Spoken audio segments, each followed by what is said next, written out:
vidéo des lectures de Hanso Wanderlust. N'oubliez pas de mettre un petit pouce pour me soutenir dans mes vidéos.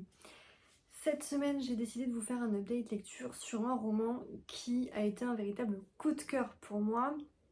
En même temps, je vous présente toujours des lectures que j'ai aimées, mais je le dis quand c'est en demi-teinte ou quand c'est vraiment sincère. Voilà. Donc cette semaine, je vous présente des éditions Inceptio, mes éditions que j'adore parce que centrées sur tout ce qui est thriller et fantastique. De Lina Deranor, Les Chroniques oubliées d'Hyperion, tome 1, La fureur des rapaces. Alors, je vous le présente parce qu'au départ, j'avais vachement d'a priori sur ce roman. J'avais peur que ce soit trop orienté de par la photo et le résumé sur tout ce qui est combat militaire, combat, et que ça me plaise pas. Voilà.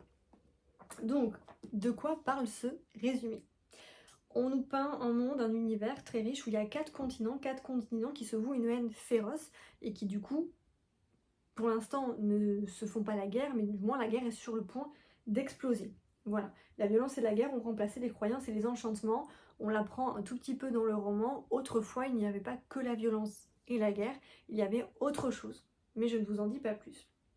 L'héroïne, c'est Maxine Rochard, une combattante hors pair, donc une héroïne badass, il faut aimer, voilà, qui est un véritable garçon manqué, qui a refoulé un petit peu même beaucoup, son côté féminin, et qui du coup va au fur et à mesure du roman, vous allez le voir, accepter son côté féminin, parce que ça n'atténue en rien son côté effectivement badass. Donc on va suivre un petit peu l'évolution de Maxine, qui s'est engagée très jeune, là je vous spoil pas, à l'approche de sa majorité, qui s'est engagée dans l'armée avec son frère et son meilleur ami. Sa mère est partie quand elle était très très jeune, la laissant avec son jeune frère et du coup son père qui a sombré dans l'alcoolisme. Donc ça on l'apprend très rapidement. Son frère va s'engager dans la marine et avec son meilleur ami Sohan, elle va s'engager dans l'armée de terre si on peut dire, lui dans l'infanterie comme archer et elle comme voltigeuse, c'est-à-dire l'élite un petit peu de l'armée du continent d'Hyperion, c'est-à-dire que elle sait très très bien combattre en combat rapproché, elle sait faire des voltiges, des acrobaties et c'est vraiment l'élite de l'armée. Donc non, l'armée oui est au premier plan, mais on n'a pas tout ce qui est combat, c'est pas indigeste en fait. On l'a su au début avec ses camarades qui sont couronnés du coup à l'issue de leur formation et qui vont être affectés dans différentes garnisons ou sur leur lieu de combat ou sur tel ou tel navire pour les marins. Donc elle va rejoindre avec son meilleur ami et une camarade de classe la garnison de la capitale, voilà, pour subir un entraînement et progresser et augmenter de grade, etc. etc. Donc oui, on a tout ce qui est aspect militaire, les grades, les garnisons, etc. Mais on suit un petit peu la révolution comme s'ils étaient de nouveau dans une école. On va les suivre dans leur garnison, dans leur caserne, donc en travaux de groupe, en combat, au réfectoire, dans leur pause détente. Donc on suit un petit peu leur vie, également leur camaraderie, voilà, en plus des combats. L'autre point important, puisqu'on est quand même dans un univers où il y a de la violence, où l'armée est prédominante, on va suivre une enquête politique. Voilà. Donc le résumé d'ailleurs termine là-dessus. Il faut se méfier un petit peu de toutes les apparences, c'est-à-dire qu'il va y avoir une intrigue politique avec des trahisons potentielles, voilà, avec une intrigue politique effectivement de fond. C'est pareil, c'est quelque chose que je déteste, tout comme les combats qui sont mis au premier plan. Je déteste tout ce qui est intrigue politique ou des romans purement politiques, purement orientés là-dessus. J'en ai lu certains et c'est très compliqué pour moi. Là, c'est parfaitement distillé. On a une ligne directrice. On sait qu'il y a une intrigue politique et des trahisons, quelque chose qui n'est pas normal, etc. Mais c'est pas compliqué à comprendre et ça prend pas toute la place dans le roman. Tout comme effectivement les grades ou l'armée ou le côté militaire. Tout est parfaitement bien distillé, tout est parfaitement bien dosé. Il manquait un élément pour moi, c'est une histoire d'amour. Et ben du moins, il y a des relations entre les personnages et ils sont pas exempts de tout sentiment, donc il y a vraiment des liens qui vont se nouer entre certains personnages et il y a des sentiments, des histoires d'amour éventuellement, donc il y a le côté cœur qui est développé également. Donc, Maxine va subir un entraînement, même si elle sort d'une formation et qu'elle a été diplômée, elle va subir un entraînement pour de nouvelles missions, pour augmenter de grade. Et donc, dans cette caserne, avec ses amis, elle va être entraînée par le capitaine Andrèche, qui est pas un tortionnaire, mais qui a une discipline un petit peu de fer. Et donc, du coup, voilà, je vous laisse découvrir l'histoire.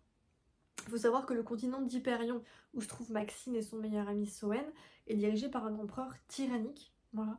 Donc du coup, les intrigues politiques vont être également liées à cet empereur. Voilà. Donc, Maxine va effectivement voir ses projets et ses certitudes bousculés par les événements politiques et elle va apprendre que les apparences sont souvent trompeuses. La fin du résumé parle d'elle-même, voilà.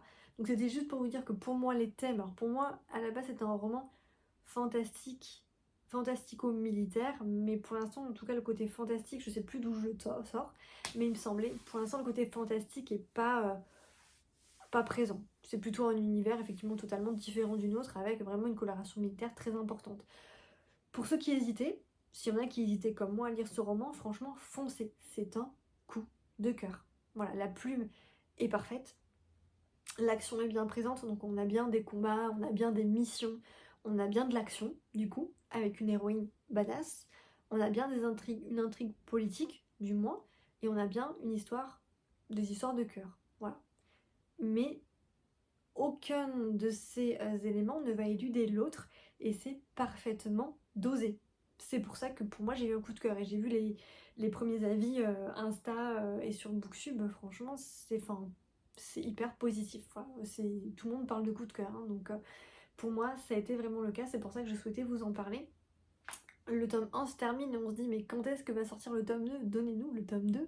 Et j'ai trouvé ça énorme. Et je suis contente d'avoir été trompée au niveau de mes a priori. J'avais trop peur qu'il y ait trop de politique parce que j'ai terminé il n'y a pas longtemps un roman où c'était vraiment de la trahison, de la violence pure et des intrigues politiques pures. Et j'ai pas vraiment aimé.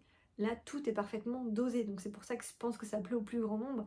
L'histoire d'amour prend pas le pas. On n'a pas un truc mièvre, niais au possible. C'est parfaitement mêlé à des combattants, de l'armée hors pair, etc. Ça va parfaitement bien, tout est bien lié, tout est bien dosé, donc c'est pour ça qu'il y a un coup de cœur. Donc franchement, pour ceux qui aiment un truc politique, histoire d'amour et héroïne badass et peut-être pourquoi pas tout ce qui est militaire, bah franchement foncez, voilà. Et pour moi qui recherche pas tout ce qui est intrigue politique, combat, caserne militaire, etc., je suis pas forcément fan, même si j'aime bien, mais je suis pas fanatique, je vais pas spontanément aller acheter un roman comme ça. Je me suis laissée séduire. Je me suis dit, allez, donne-lui sa chance, c'est quand même la maison d'édition Inceptio. Et franchement, c'était un coup de cœur sur toute la ligne. Franchement, j'ai même pas de mots en fait. Il était parfait ce roman, mais parfait. Donc foncez les yeux fermés. Voilà. Je vous souhaite une très bonne lecture, vous ne serez pas déçus. Mettez-moi si vous pouvez en commentaire ce que vous avez pensé de ce roman, je serais ravie d'échanger avec vous si vous en connaissez d'autres, si vous connaissez la date de sortie du tome 2. Donc je serais ravie de pouvoir échanger avec vous. Très bonne lecture, à bientôt.